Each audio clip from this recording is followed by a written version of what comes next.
On Terminator Salvation, we decided to do something a little bit different. Ultimately, one of the fighters is going to be our computer graphics T-800. To give the actors something to fight against, it's really good to have a stuntman there doing the role of the Terminator. It helps the actors on set to complete their performance, and it helps us as a good reference point for how the character will interact with the actual actor. The stuntman has to wear a Velcro suit because he wears these very special tracking markers that makes it easy for us to track what he's doing in the computer. What happens there is we have layout, track every little thing, like we're tracking the helicopter, we're tracking the boot that gets torn off of his foot. And then what happens is animation gets in, we utilize the iMocap suit, and we start tracking in the movements and recreating the performance. When we showed them the previous take of this, which matches the action really well, it just didn't feel threatening enough. So we pushed the performance so we're actually coming into the helicopter 2 or 3 more feet. But that's the advantage of kind of having iMocap to start off with, and then being able to change the performance to suit what's needed to tell the story. We have to recreate the 3D environments. So when we put our virtual puppet in it, that we animate, and we render it, it will just match and fit into the space. We have this Scrum sphere that will give us the information of what is behind the scene, what we can see, and that tells us the sky was fairly blue, and there's a lot of dirt and warm dirt information. So what we do is we create a sort of environment that is a neutral environment, and this is what we call a turntable. All these information are painted by our artists, and our artists will define, okay, this is a piece of cloth, this is metal that should look like this, that has been weathered that way, and they work together to make it look real. And then once that is done, the technical director is the person who's going to light. We take that information, put that in the shot, and looks how it looks. And then we will do the same sort of beauty lighting that a DP would do on set. It takes a lot of computer power and technology and skill on the part of the artist to make that happen.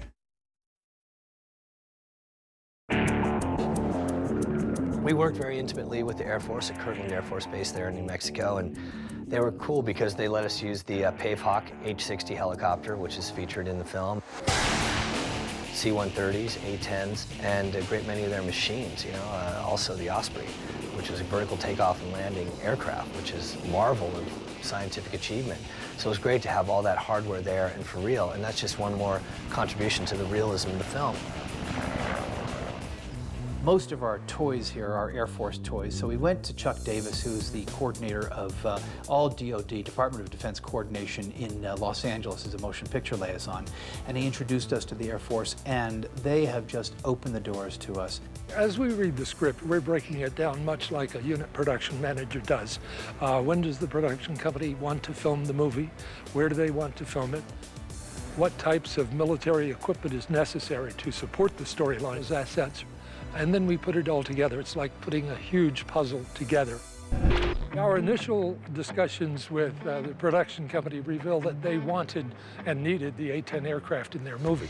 Also, we had the very delightful discovery that there was a female A-10 fighter pilot. One of the heroes of the movie is a female A-10 fighter pilot. So we put the best of both worlds together. I was called in to help Moon Bloodgood, the main actress, with her role as a female A-10 pilot.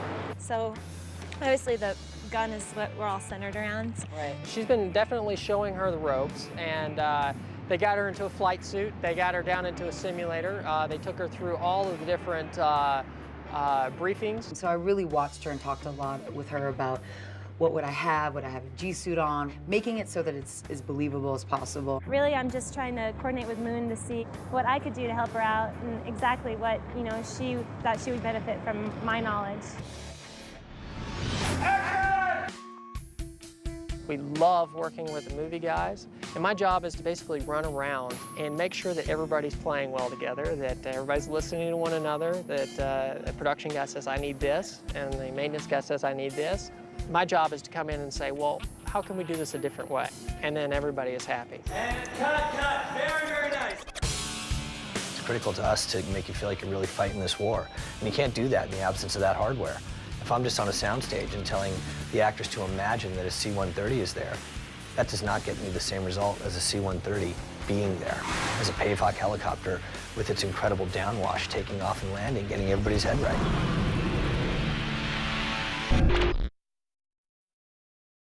The molten metal definitely scared the hell out of me. Luckily on set, you don't actually have time to worry so much about how you're doing that. You just sort of say, okay, we're going to have to work on that. Get some guy working on fluid sims back at ILM so we can hopefully be all right. Well, these are some movies showing how we developed the lava. Our fluid supervisor took our current simulation technology and we started running sim takes, just taking the animation and the iterations of the animation and just getting a look of how he's going to cover it, how viscous it was going to be, how much we wanted to see of his face, how he'd get out of it, that kind of thing. We then started working with smooth particle hydrodynamics, which is where you start simulating with lots of little particles, but they all interact. So if you start pulling some, then the others will follow. And it's really got a physical, when you start playing with it and start running simulations, it really feels like a liquid. And the whole system works with particles, but it works off temperature. You set the initial temperature, the temperature cools down, and the temperature is then driving the viscosity, and the viscosity also drives the temperature. It's sort of a whole system where you just have to hit go and you start getting these really cool effects. So we then started using this in conjunction with the fluid sim. It actually worked really well doing the two together. And we could also use it to interact with him. So here's a shot where he's walking out of the lava. And again, we'd sort of drizzle, as a starting point, drizzle it over him. And then he could just start walking through it. And as he walks through it, it kicks off into the distance. It's actually great fun to use. Fluid sim can take a long time to render, to create the simulation itself. So the turnaround is very slow. And it's the kind of things that you still want to art direct, or you still want to say, no, I want that to happen at that frame. And I want that, oh, okay, now we need to change the animation. Oh, now we change the animation. We need to re-sim to be sure that we're on sync.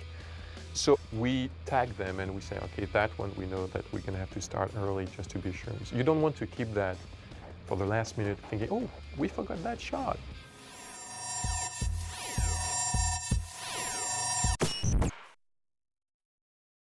We built a gas station from the ground up, and it's kind of funny because many people drove by saying, how did you guys find this location? That's a compliment to the construction and paint department. It was a barren desert. We brought some graders in, plowed out the field, and built it from the ground up. It's a gas station. It was created as a set, but it was built as a structural element. So then we had to go in and weaken the building and remove components so that we could cause that to collapse. And then we have to put our charges in to create the fireball. When the charge goes off, it blows the fireball out in the direction we aim it.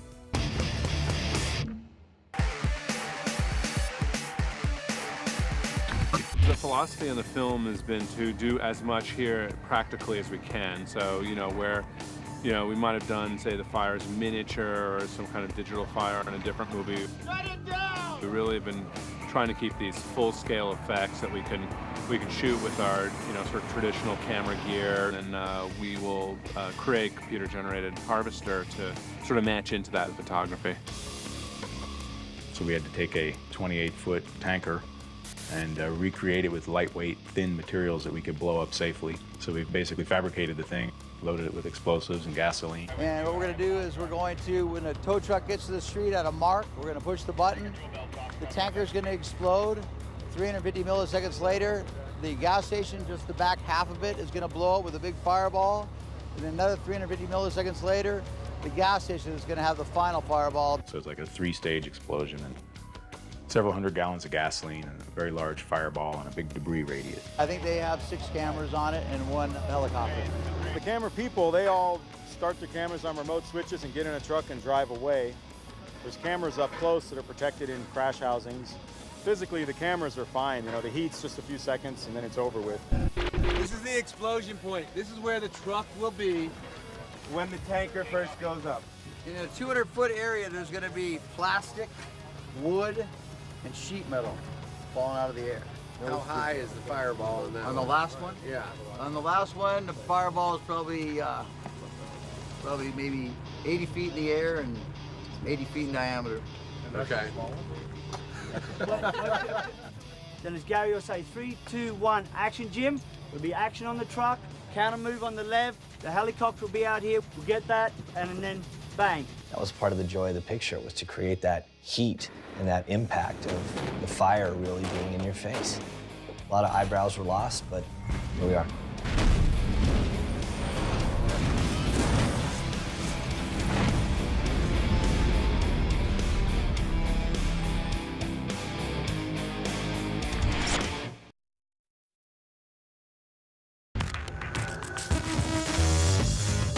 One shot in the movie that was particularly challenging compositing-wise was Christian Bale's entrance to the movie, where he lands on a helicopter in the midst of a huge battle scene. As far as McGee was concerned, it was all about getting more and more mayhem into those shots. There is always specific shots that you know, okay, these ones, we're going to start on them very early on, and they're going to go until the end. So for instance, one of them, there is like 5 different background plates, and we have to recreate the entire background. We have to blend the different plates and stuff. So this kind of shot, we start very early and we say, okay, this is a problematic shot. We're going to put a crew on it.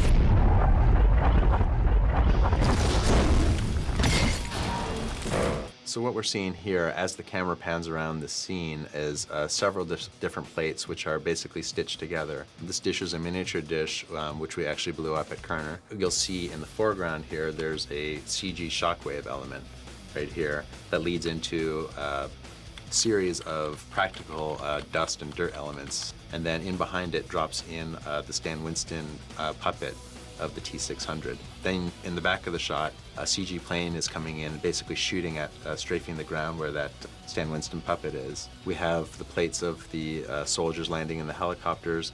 These helicopters in behind are actually CG helicopters. There's satellite dishes everywhere. We used miniature elements for those. We basically theorize what's going to happen here, and we visualize how this thing's going to come apart, how it's going to crack, fracture. We may go on YouTube and look at, some post-war VLAs from somewhere in the world and see, okay, what did they do after they were actually hit with a surface-to-air missile or whatever it is. This is basically an early animation movie of this shot. You can see by looking here basically how rough everything is. And you can also see really clearly where the different plates come together that make up the shot. No work has been done here yet except just basically planning the shot. We have very simple CG dishes standing in for the miniature elements that we would shoot. You can see basically where one plate leads into the next, and it gives you some idea of the challenges that we're basically facing in a shot like this. The Terminator films have consistently sort of trodden on new ground and developed new techniques. On Terminator 2, they had, new uses of morphing, and the Chrome Man was a landmark in computer graphics. And Terminator Salvation gave us a chance to push the envelope as well ourselves.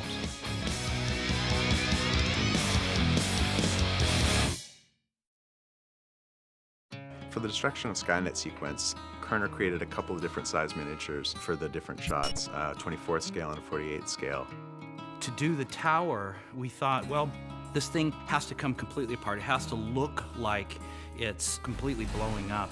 However, we had already done a building that crumbled earlier in the film, and it was pretty extensive. There was a lot of rigging involved, so we decided that we were going to build basically everything that was the structure of the building out of glass. And inside the building, we erected a mortar tree. So the idea was that the mortars would be packed with high explosives. The mortars would go off in sequence heading up the building, and there would be nothing holding them back because everything was constructed from glass. And then when the thing goes off, there's so much debris. It's just a tremendous explosion, a tremendous event. They essentially built about a 10-square block miniature. We have lots of building remnants, San Francisco-esque remnants, apartment structures, stuff like that. Mixed in, you can see some of the mechanical remnants of Skynet. All of the buildings were constructed in a rather strange way, actually. We used ceiling panel material, we call it homosote, and we cross-cut it so it was only about 1/4 of an inch thick. And then we laser cut it so it all had the right window configuration and door configurations and the look of a wall of an industrial building. There were mortars around the base of the tower that were actually blowing outward.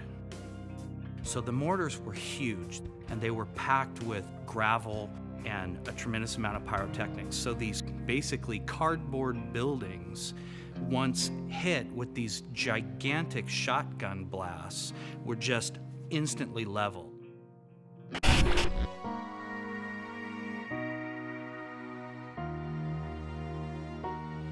We did everything on this show in one take. So when we crumbled the building, we had one chance at it. So it's all theory on our part as to what's gonna happen, how this thing's gonna come down, what are the course of events. We used miniatures because if we want to blow up a building, it's still one of the best ways. Plus, it's a lot more fun than sitting watching a computer screen doing simulation after simulation. To get out there at night, set off an explosion and watch the building come down. Face it, it's cool. If you could do it, you would do it too.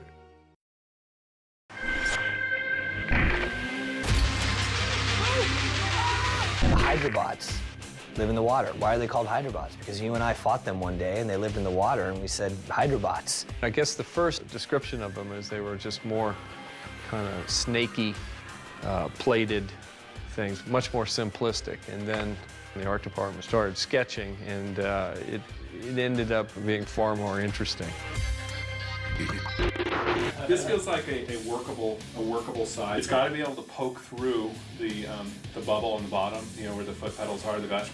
I like the scale. The scale that suggests like clamps. Yep. Okay. So it's just like that just goes in and destroys, and this clamps and holds. We just got to make sure it has that level of menace. This is the first time we actually see a Terminator in the water. So here we actually took the design by looking at eels. The way the eels actually work their way through the water, we actually took that design and then came up with how would you actually make that work. You know, when it actually moves through, what do you actually need? You need to have a pivot point here and a twisting point there, and we engineered the thing to actually work just like Mother Nature does.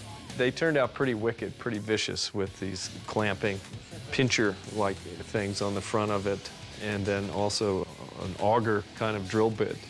So once they got hold of you, you were definitely be finished. You can see how intricate he is with all the parts, and for what he's had to go through in the film, he had to be both durable and lightweight. Some of it's rubber pieces that have been finished to look like metal, but then there is metal structure inside. So this was a very intricate build. These hydrobots were challenging, not only because of how detailed they were, they had the circumstances that they were going to be in. They were going to get punished pretty hard. They're thrown around.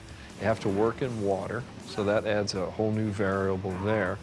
Some of the radio controls, RC devices and things that you would usually use are kind of out the window. It needed to be durable enough to be wrestled and thrown around and chucked out of helicopters and punched through things, but at the same time not be so unwieldy that you couldn't puppet it and make it work. This is a fun one. I don't want it to feel like we got, you know, a contemporary aged Arnold Schwarzenegger. Right. And we should also just take the pain if that can't be done. If it's never gonna feel realistic, because it can't bump the movie. It can't be like a giggle. It's gotta be like a great moment. In this film, we bring to life a digital version of Arnold Schwarzenegger as he was in Terminator 1 and have him fight Christian Bale. It was a great help to have a body double in for our T-800. You know, that way you have all of the eye lines and you have them really interacting with something as they're fighting. Okay, a couple of shadowy shots. We want to get the hint that it's Arnold Schwarzenegger, and then we start filming it, and she's like, okay, he starts going in for close-ups on the guy that's playing the body of the T-800 and says, you know, Ben, I really want to challenge you with this. You know, we're going to be right in the face. You guys are going to have to bring your best game for this. So I challenged ILM, Ben Snow in particular, what can you do to create an early 80s Arnold Schwarzenegger photorealistically appearing in our film in 2009? Like, okay, this isn't what we signed on for, but it's fantastically exciting, so yeah, okay. A bodybuilder acted the role, and then we had to replace various parts of him with Arnold Schwarzenegger. So for our digital Arnold, we started with a live cast that Stan Winston and his group did during Terminator 1. It was a really good foundation to start off on because we didn't have anything physically that was usable to recreate Arnold from that era. We had to use new skin technologies to make his skin look real. We developed hair materials and shaders to make his hair look real. You know, lots and lots of hand tweaking.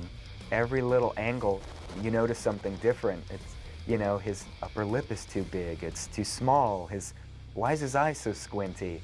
And it's just hundreds of iterations of sort of noodling to get the likeness from every angle. At one point we had a conference call with now Winston Studios. One of the first things they said was, well, of course, with all the makeup, you know, they'd cover him in KY jelly. That's why he looks so shiny. Then the other thing they'd say was, one of the major things we were missing was that as soon as he went into character, he would clench his jaw, which made him look very different. It was things like that where it was invaluable to do the archaeology. It's even hard for me to tell where they blended it, but they're blending in our CG chest with his upper torso. The team at ILM has really pulled together to produce this digital Arnie. It wasn't a clear-cut process. It's one that has involved all the different departments. And at the end of it, I think we've produced something amazing. We're all here because of the great thing Arnold Schwarzenegger and Jim Cameron put together in those pictures. It just felt like the proper thing to do, to tip the cap, respect the fan base, and give back a little bit.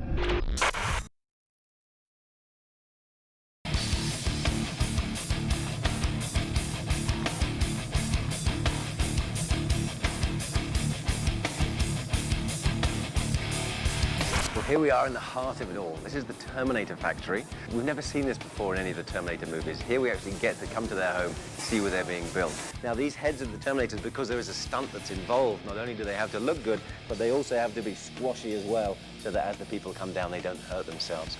This thing is on a track system that goes backwards and forwards to allow us to work it in our shot. So not only are they fighting a Terminator, running from a Terminator, but these things are moving throughout the shot and moving in their way. Special effects came in and rigged it from the top.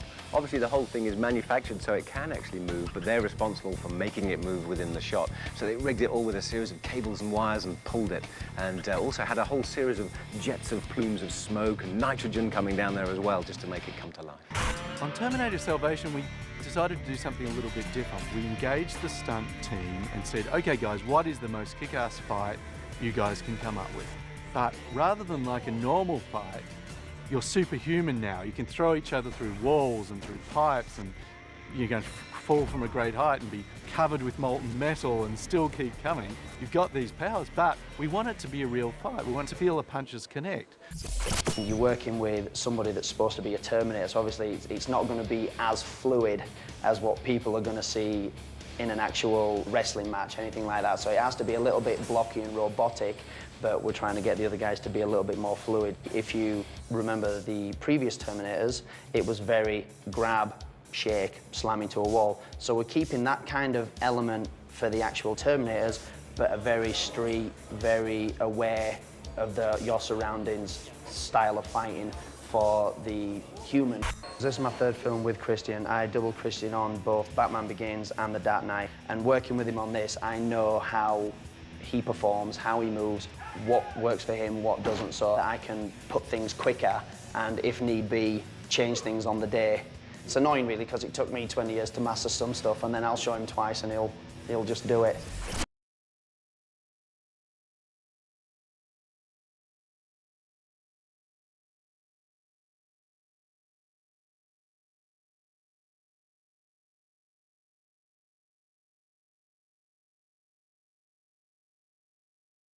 We had the luxury of designing everything within my art department. We have an amazing group of people in Stan Winston who then took those designs and turned them into the reality of the 3D guys you see running around. I don't believe in leaning on CG. I love computer-generated enhancement, but I want to build everything practically. The whole point of this film was to feel it. There was a team of about 60 people working back at Stan Winston Studio on all the different variety of these things. What I've got here is fully working Terminator skull. These are T1s. Now that we've gotten some paint on them, you can see that we've got the aging and weathering coming about on them. Basically what we're doing is we're swapping back and forth between fogged contact lenses and clear contact lenses just to see which reads better. This is the foam team, and they're running foam rubber. These chemicals, there are many parts that get mixed together in a special formula, and they're whipped up. It's almost like a crazy bakery.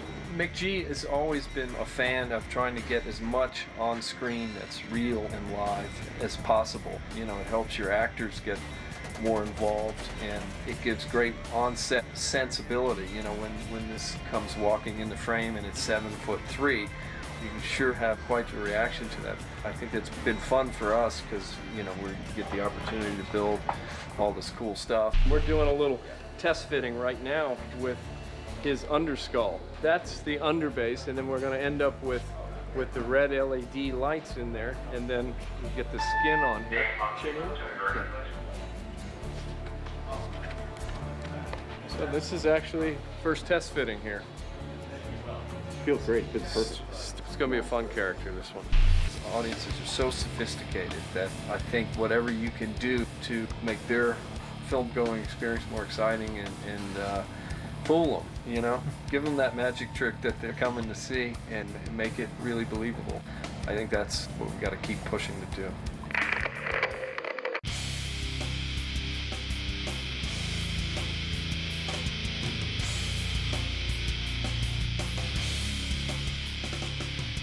With the Stan Winston guys, you know, just seeing the dedication that people like this have, you know, the painstaking detail that they go to, you know, talents that they have, the patience that they have, is incredible. I love it when you see people who are just obsessed with what they do and they want to, you know, perfect what a T600 really would look like, you know, turning its head and attacking somebody. They take it very, very seriously, and I think that's wonderful.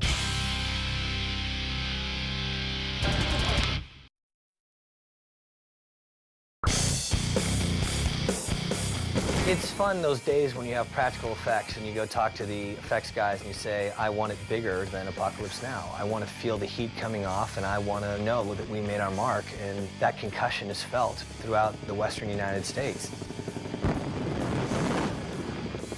We figure out where the napalm drop will be, we figure out how big it'll be, then we'll make a protective fire ring around it. So if something does go wrong, it burns to the end of the fire break and stops. And then the effects guys come in and design the shot, and they figure out how many gallons of gas they need, where they're gonna blow it up.